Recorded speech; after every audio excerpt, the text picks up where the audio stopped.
আমরা চলে এসেছি পরের প্রতিযোগিতা নিয়ে। আমাদের একদিকে রয়েছে কেলটু আর অন্যদিকে রয়েছে দাদাজি। কে জিতবে কে জিতবে কে জিতবে? দাদাজির খুব রস, দাদাজি আবার চুমা বৌদের চুমু নেবে। বাঞ্চোদ বেশি না বকে শুরু কর। হ্যাঁ দাদাজি, হ্যাঁ। কেলটু চলো ফার্স্ট তুমি।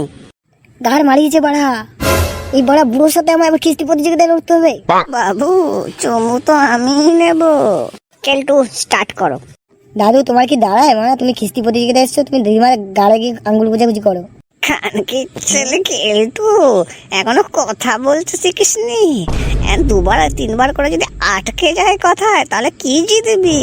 যাকে জিভ ছুলে আয়, আর জিভটা পারলে গরুর পোদে ঘষে নিয়ে আয়। গাড় মারিয়েছে বাড়া, পাঁচদ বুড়ো তোর এমন পোদ মারবো না মুখ দিয়ে ফেদা বেরিয়ে যাবে। তোর পোদ মেরে চোখ ঘোলা করে দেব, চোখে কিচ্ছু দেখতে পাবি না। দাদু আজকে সেরা ডায়লগ দিয়েছে। দাদু বলেছে পোদ মেরে চোখ ঘোলা করে দেবো, চোখে দেখতে পাবি না। পাঁচদ বুড়ো তোর তো দাঁড়ায় না, তুই তো ডায়লগে জিতে গেলি বাড়া, পরে দেখে নেবো তোকে বাড়া।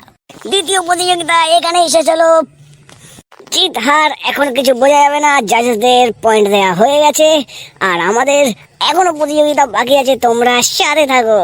কুত্তা চ্যানেল ক্লাবের পক্ষ থেকে সবাইকে জানাই ভাগ বেঞ্চত, ভাগ বেঞ্চত।